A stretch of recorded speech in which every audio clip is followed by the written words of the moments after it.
Waalaikumsalam warahmatullahi wabarakatuh. Bismillahirrahmanirrahim.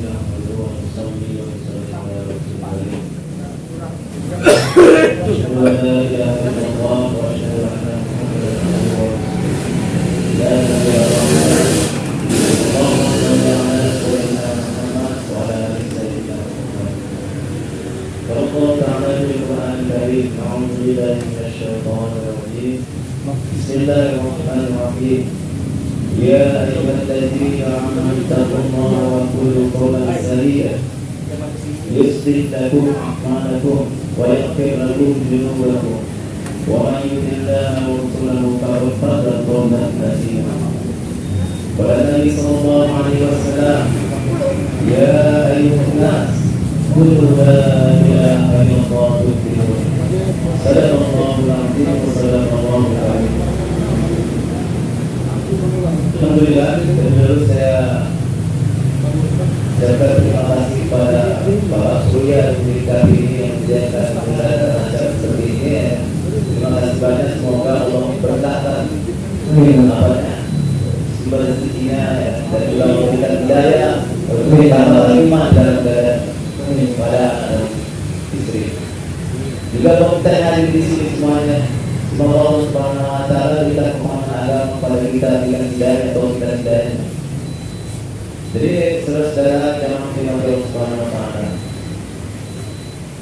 Perkara yang paling penting dalam hidup di dunia ini dan di akhirat bukanlah perkara dunia, bukan perkara harta, jabatan kita, tidak bukan itu. Tapi perkara yang paling penting di dunia maupun di akhirat adalah perkara iman. Jadi iman ini paling berharga di sisi Allah Subhanahu wa taala. Sehingga Allah nilai, Allah balas iman sedikit iman yang ada di dalam diri manusia itu dengan surga yang luasnya 10 kali dunia. Itu sedikit iman, ya. Jadi bagaimana dengan iman-iman yang lebih dari itu, ya?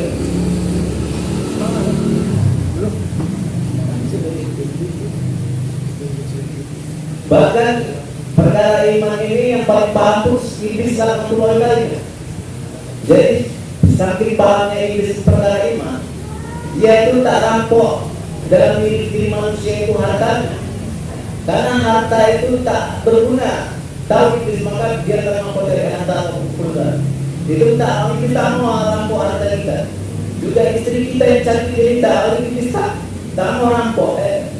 Apapun kita miliki dunia ini yang paling berharga itu bisa mau rampok, tetapi perkara iman ini yang bisa rampok di hati kita. Karena ketika sesuatu mau, ketika kita mati nanti, yang pertama kali ditanyakan tentang seorang manusia itu perkara iman, jemaah. Apabila rusak iman kita, maka sengsara kita, maka kita akan menerima sama azab yang pedih selama-lamanya. Tetapi apabila kita perkara amal kita itu masih ada, apa kita merasa masih ada kemampuan, ya, apa kita amal kita, tetapi perkara iman ini tidak ada maafnya. Apabila rusak iman kita ini, maka rusaklah segala-galanya.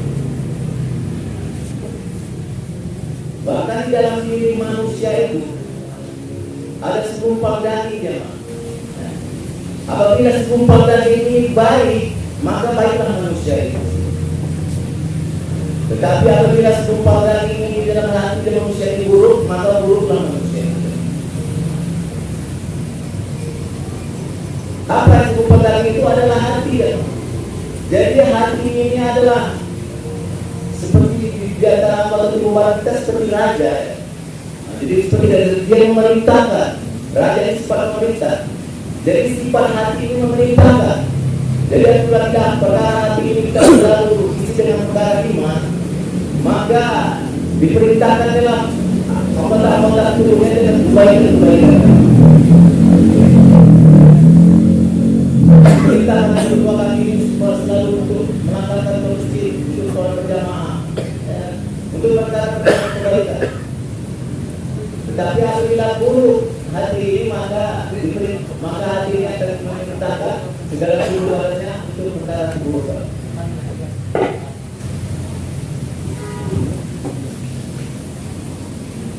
Jadi jangan memuji Allah Subhanahu Wa Taala. Saya pun sebetulnya itu perkara agama bukan perkara yang ahli tidak. Saya pun belajar. Saya pun pernah belajar untuk perkara iman.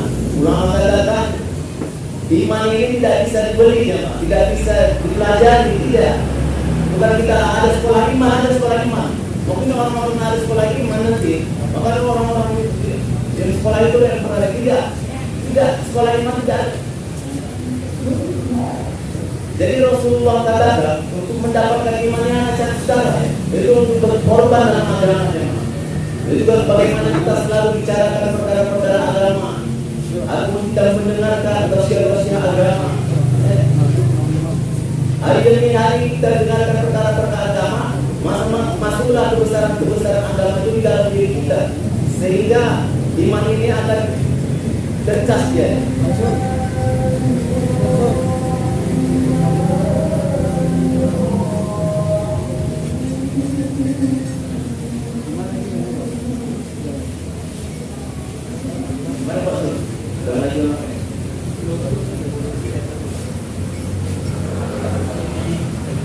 Pernah dulu Rasulullah katakan kepada sahabat, berbahagia selalu iman kalian. Berbahagia. Jadi sahabat bertanya, Rasulullah bagaimana kami itu berbahagia makan? Bisa berbahagia kata Allah yang Allah. Bukan maksudnya harus kita. Jadi bagaimana kita selalu bicara kebesaran Allah. Allah yang kuasa, Allah kuasa. Allah bisa berbuat kuasa. Saya tanpa sedikit manusia. Tapi manusia tidak bisa berpuas dan manusia la ilaha illallah. Jadi selalu kita bicarakan kebesaran Allah. Tapi hari ini kita di mana-mana selalu bicarakan kebesaran dunia. Kita agung-agungkan dunia ini, sehingga yang lemahlah kehebatan Islam di dalam diri kita. Maka apabila orang yang selalu mengagung-agungkan kehebatan dunia ini, maka hilanglah kehebatan Islam. Jadi jamaah dengan Allah Subhanahu Wa Taala, agama ini paling penting dalam kehidupan kita. Bahkan untuk mencapai kebahagiaan di dunia ini hanya dengan agama. Karena bapak itu kan bapak. Kalau tadi pertanyaan, silakan masih jangan kali hati mengapa orang-orang kita sholat kalau tidak ada yang lebih parah. Istirahat. Kenapa orang-orang kepada Allah yang lebih kepada Allah? Bahkan Allah katakan kebahagiaan hidup di dunia ini dan di akhirat itu bukan pada letaknya di harta. Kalau misalnya di harta Allah letakkan kebahagiaan dunia ini atau kebahagiaan manusia, maka yang paling bahagia di dunia ini adalah Allah. Tidak ada orang bisa menandingi harta Allahnya. Jadi aku sebelum bilang kita dengan Tuhan selalu mendapatkan berapa harta karun dan korup. Dialah manusia yang terkaya, tidak ada yang menang kekayaan orangnya. Tapi karena kekayaan itu tidak pasti, bahkan Allah menang dia. Tenggelamkan dia dengan harta. Begitu juga jangan kita menyangka kebahagiaan itu utama jabatan. Kalau jabatan itu, kalau misalnya kebahagiaan itu bukan jabatan, mungkin yang paling bahagia itu Firaun. Firaun itu memang dikenal sebagai raja dunia, bahkan mengaku dirinya itu paling sehingga apa yang ada di dunia kekuasaan dia.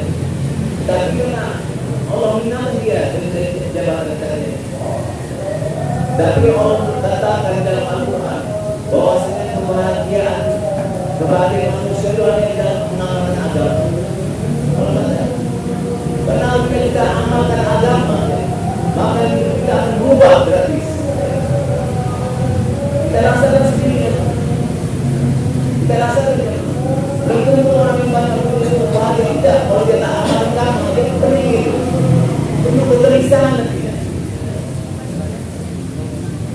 Seperti memang kebahagiaan itu sudah Allah atur ya, dari makhluk-makhluknya seperti ikan saja. Allah takdirkan kebahagiaan itu hanya di dalam air. Apabila ikan di luar air dia tidak akan bahagia, bahkan dia akan sengsara. Begitu juga burung di dalam kebebasan bagian apabila kita tangkap dia di masa sengsara. Jadi kita walaupun sekarang ada lupa dari masjid ada lagi. Ada kebahagiaan kita bagian burung dalam keadaan bebas. Jadi kalau manusia cuma mencari kebahagiaan di luar agama, maka seperti ikan di luar tanpa air, seperti burung di dalam sangkar. Itulah sampai mampu kita akan bahagia. Kenapa? Bahkan tanpa Allah susah dia. Ini sana sini sana tanpa cari dulu akhirat sini. Orang yang hidup di dalam dunia ini dia tak mengenal agama, antri dalam menunggu azab Allah. Itulah dia antri menunggu kalau satu maunya menunggu azab Allah datang. Itulah orang yang hidup di dunia ini tanpa mengenal agama. Jadi kalau orang hidup orang beriman ini, jadi orang yang mengamalkan agama ini itu hidupnya bahagia walaupun tanpa harta. Itu gratisnya Allah. Allah bisa bahagiakan orang itu tanpa harta. Harta itu tidak bisa membahagiakan orang tanpa izin Allah. Tapi Allah bisa membahagiakan orang itu tanpa harta. Ada yang mengatakan sudah kekuatan Islam tadi kekuatan dalam agama. Bas hari ini kita langkahkan kaki kita mulai hari esok. Kita coba apa kita istilah dalam kehidupan kita ini itu berubah. Aku mau mengamalkan agama dalam hidup ini untuk mencari kebahagiaan. Anda rasakan sendiri karena saya juga sudah rasakan apa kebahagiaan saya akan jadikan seperti ini. Saya lama bersyukur dan bertoba. Saya capek kebahagiaan dalam bertoba. Saya susah saya masuk dalam 1 tahun 6 bulan penjara karena itu juga saya cari kebahagiaan di luar apa. Nah, saya temukan saya mencari kebahagiaan dalam ngeband musik, tapi hanya suntuk galau tak bahagia, tak sebahagia yang kita temukan dalam pengalaman agama. Hidup kita berumah-rumah tidak bersedih. Dunia saja kita tidak ada yang memberikan kebahagiaan. Bagaimana jadi Allah ketika dalam sekatul maut? Allah akan berjanji akan menjadi orang-orang beriman di dunia dan akhirat. Di alam kubur, pintu alam akhirat, maka dari situ kita membukakan pintu surga untuk menyambut kedatangan orang-orang beriman. Tapi orang-orang yang tidak jauh pada agama jika dalam 1 tahun maut sudah disambut dengan pintu neraka yang sudah Allah bukakan. Jadi tergantung kita pilih mana. Jadi saat maksudnya kita di orang sahabat kita dalam saat berbagi bagaimana kita adalah kita sama-sama kita berpikir dalam hidup ini. Karena hidup ini bukan baru sekali namanya. Segala tidak bisa terus sekali. Kira sekali ini bagaimana kita gunakan sebaik-baiknya. Jadi bagaimana dengan hidup sekali ini kita mengamalkan agama supaya hidup kita selamat dunia dan akhirat. Karena kita ini bukan makhluk Allah, bukan tumbuh-tumbuhan, bukan hewan. Kalau hewan itu mati udah habis. Ya, tumbuh-tumbuhan habis udah, kalau udah habis nggak ada hisap. Tapi manusia ini ada habis-habisnya hidupnya. Ya, tidak ada habis-habisnya. Orang yang kita lihat meninggal dunia ini orang kaya, itu awal kehidupan dia yang sangat panjang ya.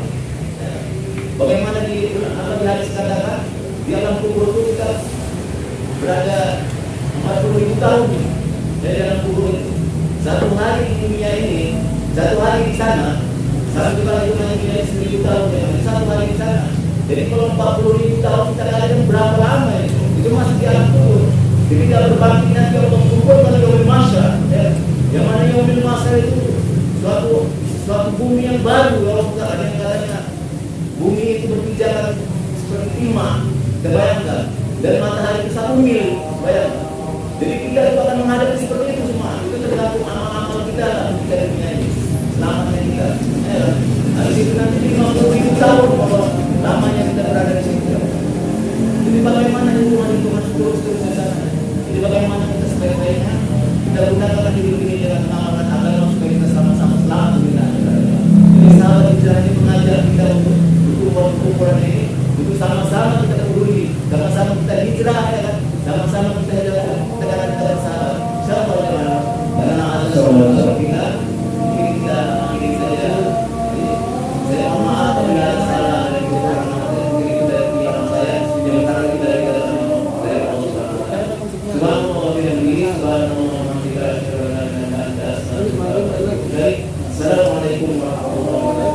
Waalaikumsalam warahmatullahi wabarakatuh.